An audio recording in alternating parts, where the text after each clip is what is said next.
Welcome back to the show. Thanks for joining us this week. Peter Johnson and Robert Borsak Sr. sit down for a bit of a catch-up chat in front of the mics together, first time in a while, and they talk about all things hunting and politics. This is going to be a good one. Enjoy it. See you at the end.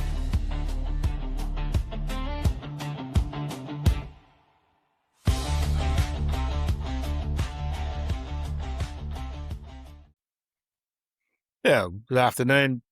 Good to see you, Robert. How are you? Peter. Yeah, I'm good. Never better. Better. I've been busy this morning talking to the Greyhound industry.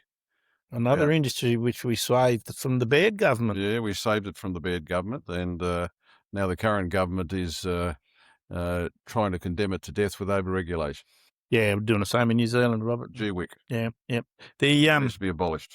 It needs to be. As a matter of fact, I was only this morning just talking to a good friend of ours, Michael Eberend. Oh, Mike. Yeah, Mike's got he's got beautiful magpie running at Wentworth Park tomorrow night. Has he? So I might put my chip off going home until after the greyhounds, because God, I love the dish lickers. You know, it was poor man's racing or working class racing. Oh, that's right. It was given the amount of money they generate for the industry. And also the amount of tax they generate. Exactly right. It was a tax, and it was being funded out to other people. That's right.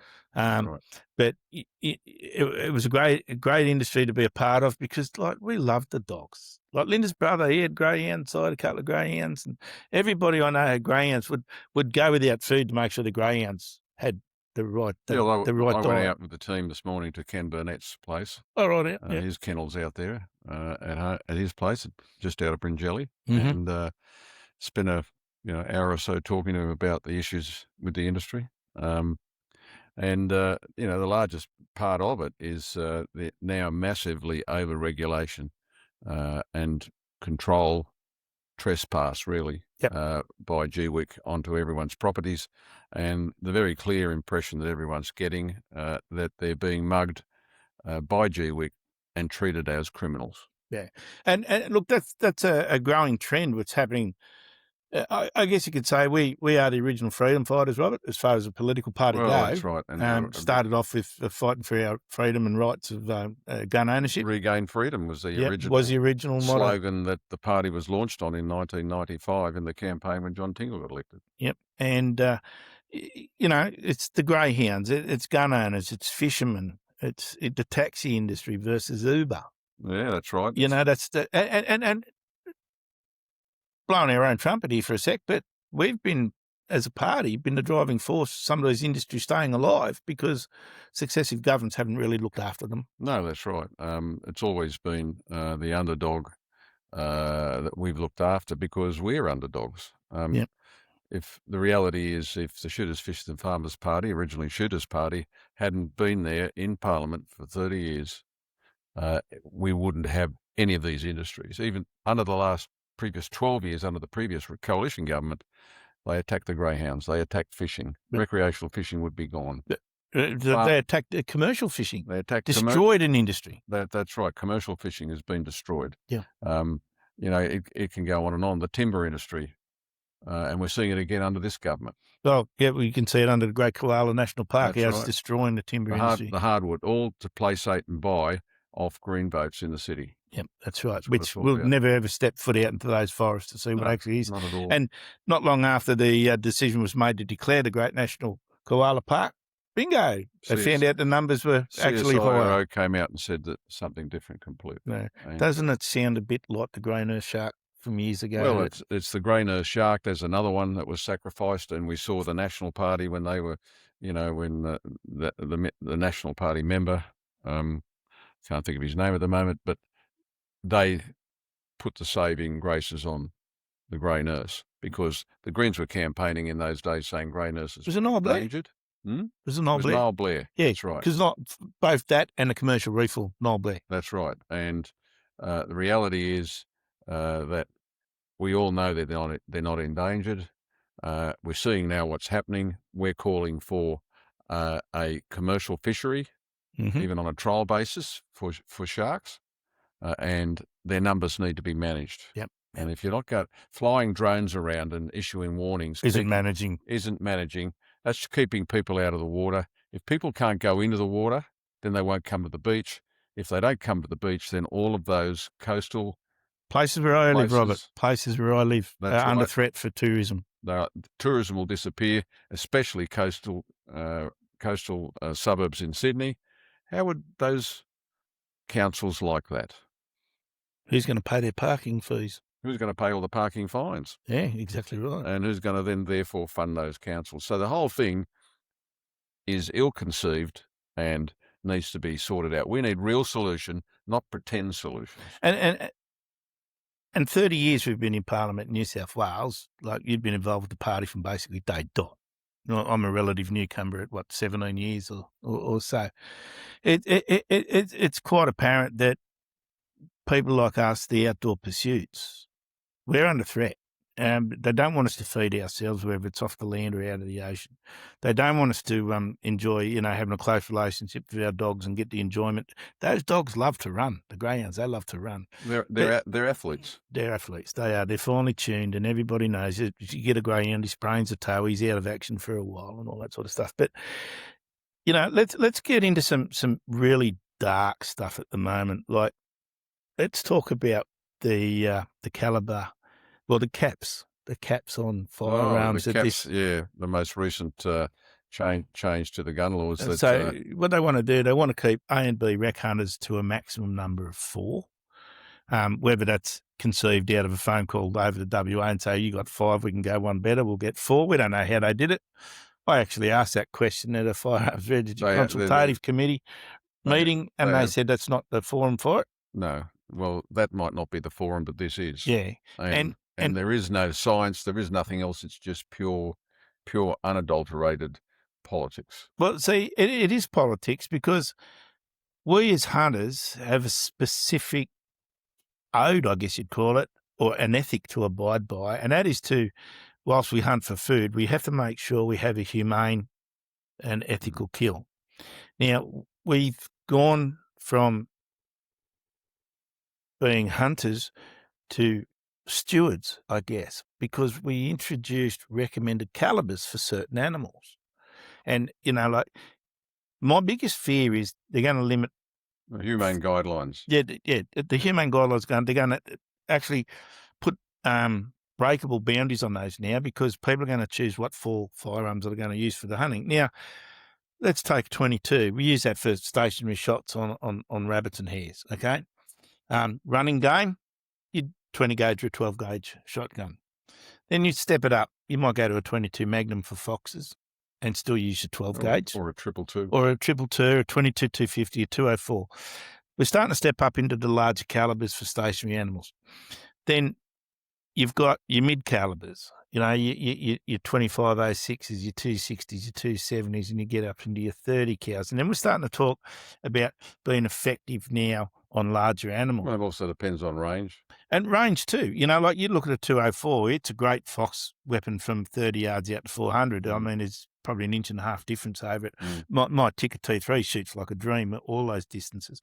But then you talk about, going to start tasting red deer, example. You start taking 250, 300, 320 yard shots on a red deer. You need something of a 30 cal caliber to be able to do that humanely, to put a one-shot ethic 30 caliber and then you step up into the magnums. Correct.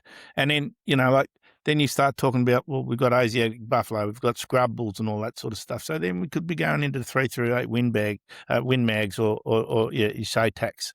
And then you've got people that travel overseas and want to chase Cape buffalo and want to go and chase Lord Derby elands, elephants, rhinoceros.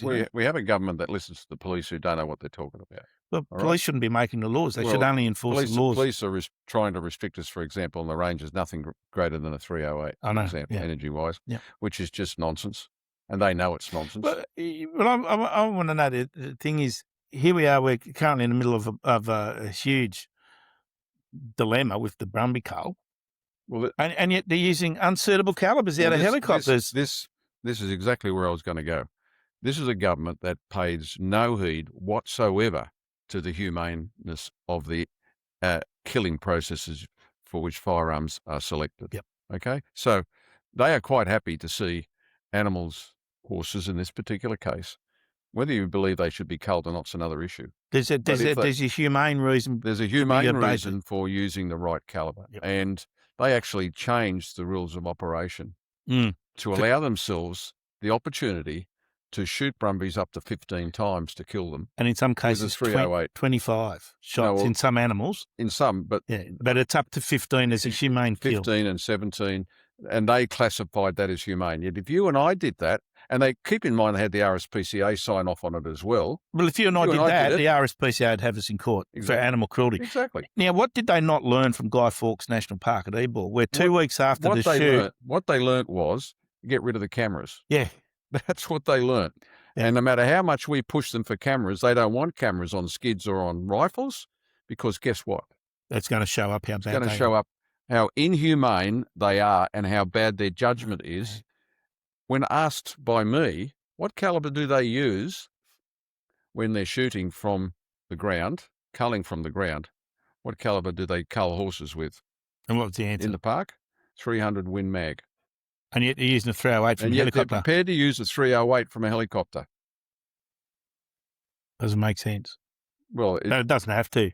Well, because they're getting their way. Again, they're getting away with it, but we're not going to let them get away with it. No, we won't. Because this shows they're using that same no judgment and the nonsense advice they're getting from police to limit us to 4 when we should have a selection like a bag of clubs for golf of up to 14. 14 clubs in a bag. Right? Yep. That's what we should be allowed to do. Because each club is a different loft, so it's got a different purpose. That's right. And we shouldn't have to justify whether I'm using a 270 or a 308, depending on the range, the animal, etc. There are guidelines there. And in the hands of the shooter. And it depends on the hands of the shooter. We both know our own capabilities, all right? We're realists when it comes to hunting. I know that if I'm going to go out and I want to go on and get a couple of fallow for the freezer, and I know I'm shooting close range, I can take my 204 and comfortably take headshots out to 150, 200 yards with the 204 and brain box them, and they're stone dead, okay? Other times I'll take a 260 out. All right, longer range. And then again, a 30-06 if they're longer range or bigger animals or different conditions. But if they limit us to 4, then I really seriously got to have to say what I'm going to need to use because I'm hunting for meat. 95% of the time I'm hunting for meat. That's right. And you and I both know that not everyone's going to have the opportunity to buy and sell easily. No.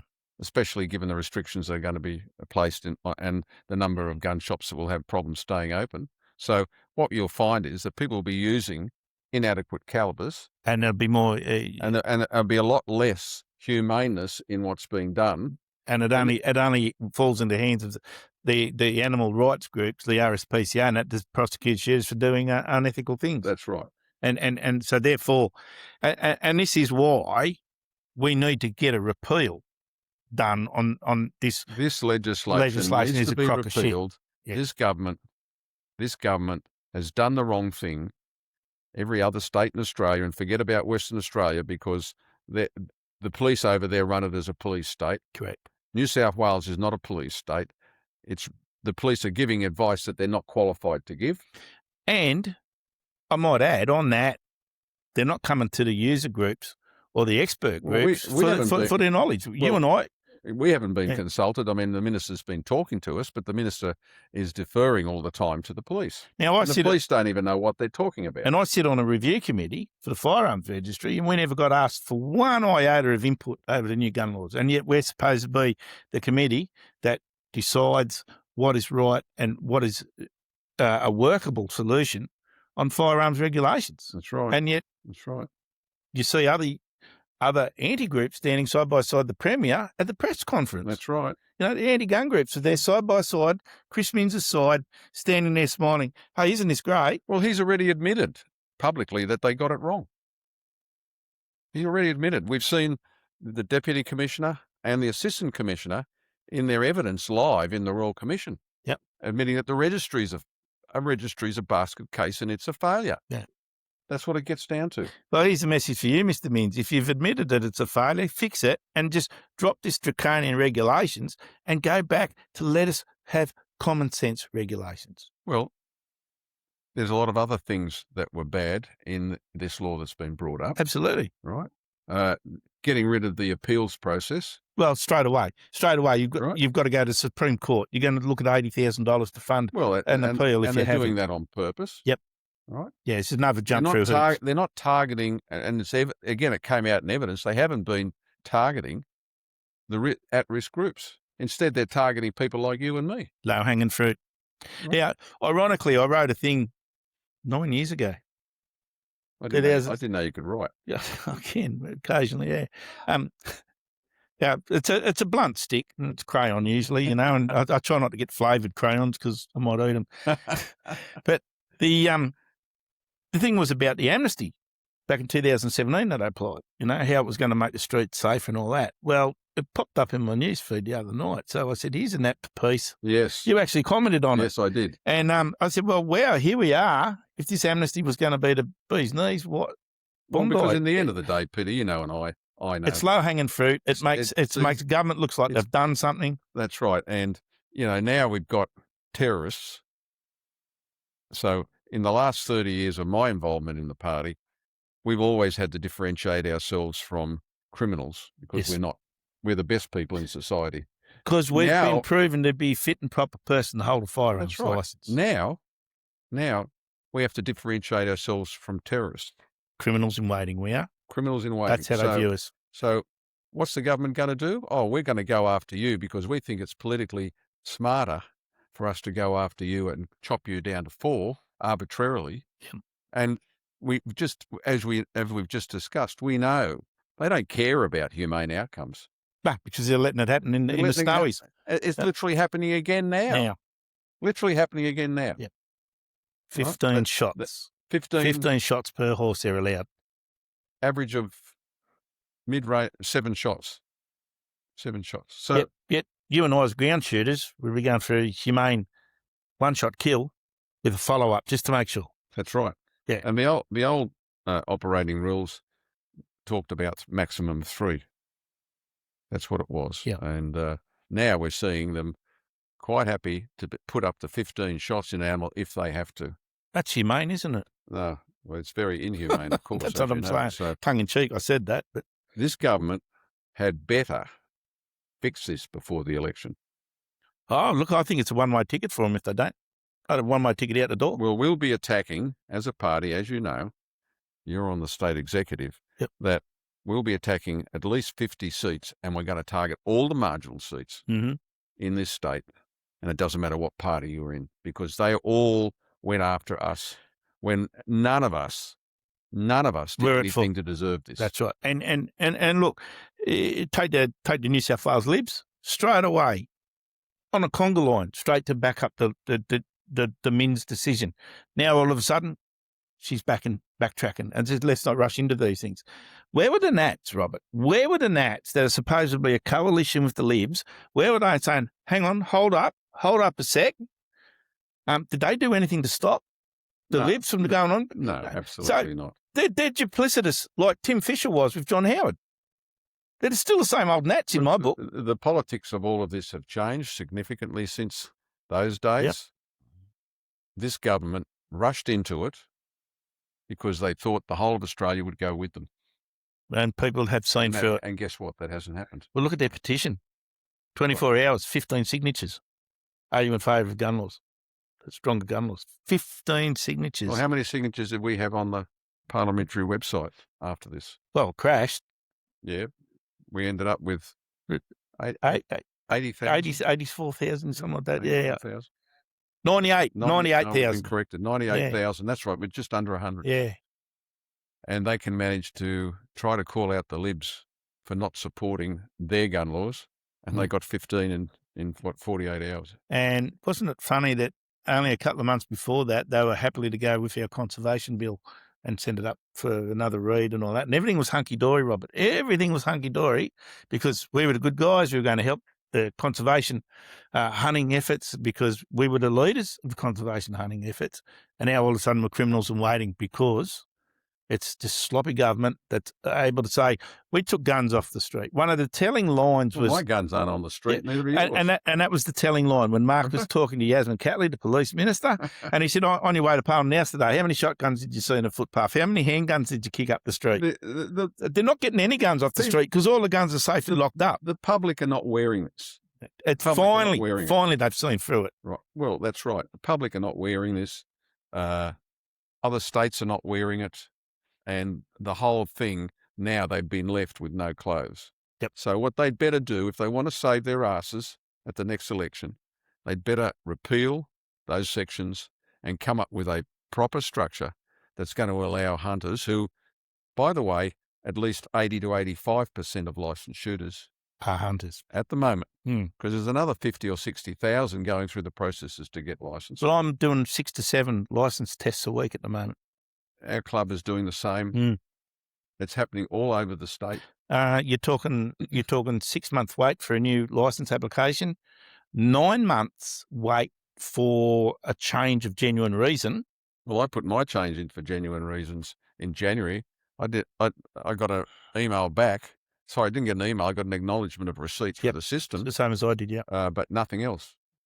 Yep. So here we are. I'm 5 months down the track. Yeah, now. well, they say it's now up to 9 months. Well, I reckon it'll be over 12 months.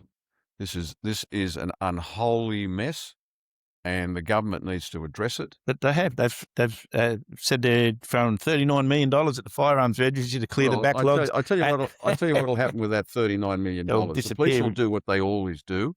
They'll take it out of there and put it into their central budget. Yep, and they'll put more troops on the ground or whatever. And the registry will suffer again. Yep. Because what's got it to this mess is the penny pinching that the New South Wales Police have been using in their funding management of the Firearms Registry. They've just recently moved to a new location, which is... Well, nobody knows where it is. It's a discreet location, it's called, you know. Yeah. But when they first moved to Willenbar, I remember when it was set up, they had tractor wheel feed printers. But they were set up to fail without having the right equipment. Of course it was. You know, like, can't have that. And this is why, and New Zealand's done it, they've taken the Firearms Registry away from police. Well, and they've put it into their services. Well, because the failure is structured. Yep. It's designed to fail. Yep. Right? The Assistant Commissioner said in a meeting I was in last month was, we're proud of our systems. You're proud of your systems, are you? They're failing. They're failing. You're proud of your systems. You know, it's amateur hour. No police officer who wants to get through and grow in the job goes to the Firearms Registry. Yeah, it's a kiss of death. Right. It's the kiss of death. Yeah. What should happen is the registry needs to be taken out of the hands of the police and put in professional management of bureaucrats who actually might know how to do it properly. Well, they might consult with the biggest user group to get the right result too. And so we've been at the forefront on trying to get the government to do the right thing because we're the people that know. And this kind of leads me into the upcoming elections that are coming on. Like 30 years the party's been in Parliament. And 30 years is a long time. And people say, yeah, okay, yeah, but, you know, what are you doing? Well, hang on. If it wasn't for the party, there'd be no greyhound industry. If it wasn't for the party, we would have had that draconian ammo bill go through. If it wasn't for the party, we would have... Which was supported by the Nats. Yeah, yep. We would have lost our firearms, basically. You know, it would only been primary producers and contract shooters that would have had firearms and the elite sports shooters that would have had them. And you can see through the Olympics and the Commonwealth Games that they're starting to remove shooting events as well, such as another way to say, well, there's no need to have sporting shooters because there's no Olympic class right now. In Australia, it's a cultural thing. And just as we have a right to fish, we've got a right because to we hunt. want to feed ourselves, we've got a right to hunt to feed ourselves and our families. Yes. And they have absolutely no right to take that away from us. And the only way we're going to defend that right, because we don't have a written constitution that gives us the rights, is to fight politically for it. And legislate it. And then make sure the legislation reflects that. And knee-jerk legislation like this, politically, this pendulum has swung a long way since we saw the ammo bill, since we saw 1996 gun laws. Torn blue fringe, the marine part, Hawkesbury bioshelf reeds and everything like that. it's really getting to a stage where I used to think 1984 was a novel, but now it seems like it was a bloody instruction manual in some cases. Like I sit here and I look at, why is there somebody in government, or not even in government, in an NGO or a lobby group that says they have the right to tell you and I what we can feed our families with? Like, you can only have one mulloway. You can only have X amount of snapper. You can have 5 drummer. You can't go and hunt rabbits, Robert. It's cruel. You can't go and hunt deer because it's cruel. And then at the same moment, they're hampering our efforts to control these pests, yet they blame hunters for spreading them. Oh, yeah, it's just nonsense. It's nonsensical, It's nonsense. their argument. At the same time, you've got lobby groups running around asking for hundreds of millions of dollars. The stupid Nats put out a statement the other day. They want $300 million. For the feral pig program. Well, for biocontrols, including $50 bounty for pigs. Well, hang on. I seem to recall already having the government agree to do that with me last year. Yep. Before they voted against my conservation hunting bill. Yep. Yeah. Before they voted against it. It's just at least the government was prepared to support that. Yeah, but the Liberal Party called me a dangerous, violent anti-Semite. Yep. Me. Yes. Of Jewish descent. Yeah. You an anti-Semite. Yeah. So, well, the problem is the Liberals still see themselves as the born-to-rule class, Robert. Well, that's part of their problem, and it'll never change. I can't ever see it change. And the 12 years of them in Parliament brought about all those bad things that we talked about. The ammo bill. Right? The ammo bill, you name it. The original Brumbie cults in the Snowy Mountains, but that was Barilaro's basket. That's right. The taxi industry, yep, Uber. Yeah. Just throw those people under the bus. So those people illegally allow Uber to operate.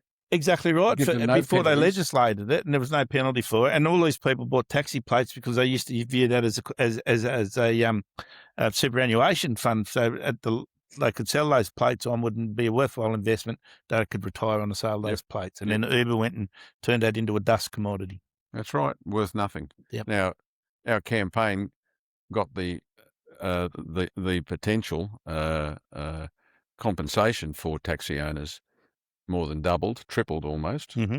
But still, there were a lot of people that basically went insane because they lost their superannuation, they lost their livelihoods, they lost almost everything. Yep. There were some families that had generational taxi licenses, had many, many, many licenses, simply did not get enough, even any sort of material compensation for the loss of those licenses. Yeah. And if it wasn't for us, they would have got nothing. The last mob were offering nothing. Yeah, and like we've now got industries going to the wall, like gun dealers, and it's quite common to talk to, no matter which gun shop owner you talk to, they're all saying the same hymn from the same book, that their business is caved in. They go from selling eight firearms a week or 20 firearms a week to 3 a month and things like that. And the Premier was quick to hand out cash to the businesses of Bondi for the lack of closure, but he's not doing anything to help these businesses statewide. And as they say, unintended consequences from rushed plans, a knee-jerk reaction, because what he thought was going to be lower-hanging fruit to show to the voting public, and might I say the unthinking voting public, that, he's doing good, he's getting rid of guns off the street. Well, the other day there was a drive-by shooting at a funeral home. Well, a weapon that was been prohibited ever since John Howard had his time in 1996. Shooting out the window of a car with an SKS. Yeah. Now, I don't recall ever seeing one in the last 30 years, but we know there's a lot buried. Yeah. And certainly criminals have them. Yep. Again, this conflation, originally conflating legal firearm owners with criminals, and the control of criminality through tightening up gun laws doesn't affect any of that. We've played this tune, and we've played this fiddle for decades. Now, every time a terrorist does something, we wear it in the neck. We wear it in the neck as well. Because public safety. Everything not in the public interest. Yeah, not in the public interest. Not in the public interest to have incompetent police running a firearms registry that they have no idea how to manage. And the discord between the intelligence groups. Well, what intelligence? It's an oxymoron. That's an oxymoron. It could be artificial. Yeah, well, It doesn't exist. Artificial intelligence would probably do a better job. But the, you know, like, I guess what I'm trying to say, it's been 30 long years, and it's going to be another 30 long years, because the need for us to stay at the forefront to protect our freedoms and go back to reclaim freedoms, our first motto. You know, like the old saying, guns have two enemies, rust and politicians. That's right. That's exactly right. But now it's the right to hunt, the right to fish, the right to race your greyhound. All that's under threat. Well, the right to earn a living as a logger. Even with farmers. I mean, now they're starting a campaign again, the Greens are, to get rid of the land clearing laws that we worked very hard with New South Wales farmers on the SEPs and all that. Yeah. You know, all of that. I mean, you know, that all came about and got changed because of the pressure we were putting on. In the end of the day, the then minister had to pick it up. Mm-hmm. And they rewrote the Biosecurity Act, this dirty, great, big, fat thing, which basically allowed farmers to properly be able to clear their land. And I see the Greens are now starting on that campaign. Because every time the Greens whinge, the Labor government or a coalition government react to it because they don't want to lose votes to that side. From the inner city. Well, now they're going to lose a bloody lot of votes to people like us in One Nation. And they're going to lose them from the areas that they're killing off. That's the right. rural areas. Well, they're the ones that are hurting the most, because they're the ones losing the economies. Even the logging's gone, the farming's gone. Even the seats on Western Sydney Fringe, Penrith's a marginal seat.